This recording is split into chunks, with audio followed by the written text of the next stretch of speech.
तव्हांखे आगाह कयूं उमिरबाब चांडियो एहतजाज तौर आइनो खणी सखर प्रेस क्लब पहुची वई आहे। उमिरबाब जो चवणु आहे त जंहिं निज़ाम में इंसाफ़ जा ॿिटा मयार हुजनि उन निज़ाम खे उहा आइनो ॾेखारणु पहुती आहे। अहम ख़बर खां आगाह कयूं पिया। उमिरबाब चांडियो एहतजाज तौर आइनो खणी सखर प्रेस क्लब पहुची वई।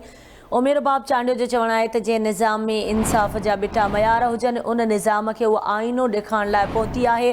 5 सालनि खां इंसाफ़ लाइ अदालतुनि जा चकर काटे रही आहियां पर खेसि अञा ताईं इंसाफ़ नाहे मिली सघियो। अहम ख़बर खां आगाह कयूं पिया। उमिरबाब चांडियो एहतजाज तौर आइनो खणी सखर प्रेस क्लब पहुची वई। उमिरबाब चांडियो जो चवणु आहे त जंहिं निज़ाम में इंसाफ़ जा ॿिटा मयार हुजनि उन निज़ाम खे उहा आइनो ॾेखारण लाइ पहुती आहे। सखर मां खे ख़बर ॾिनी पिया उमिरबाब चांडियो एहतजाज तौर आइनो खणी सखर प्रेस क्लब पहुती आहे।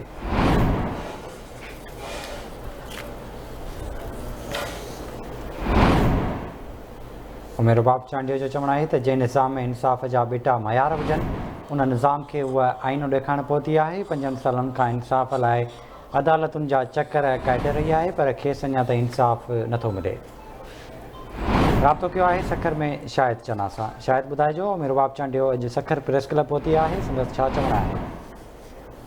बिल्कुल उमिरबाब चांडियो एहतजाजन आइनो खणी सखर प्रेस क्लब पहुची वई। उमिरबाब चांडियो प्रेस क्लब में प्रेस कॉन्फ्रेंस खां अॻु सखर प्रेस क्लब अॻियां आइनो खणी एहतजाज कयो आहे। उमिरबाब चांडियो प्रेस कॉन्फ्रेंस कंदे बि चयो आहे त जंहिं निज़ाम में इंसाफ़ जा ॿिटा मयार हुजनि उन में निज़ाम खे आइनो ॾेखारण लाइ पहुची आहियां। 5 सालनि खां इंसाफ़ लाइ वाधाए रही आहियां। 5 सालनि खां कॾहिं चीफ जस्टिस जी गाॾी अॻियां त कॾहिं पेर उघाड़ा अदालतुनि मां इंसाफ़ लाइ एहतजाज करे रही आहियां।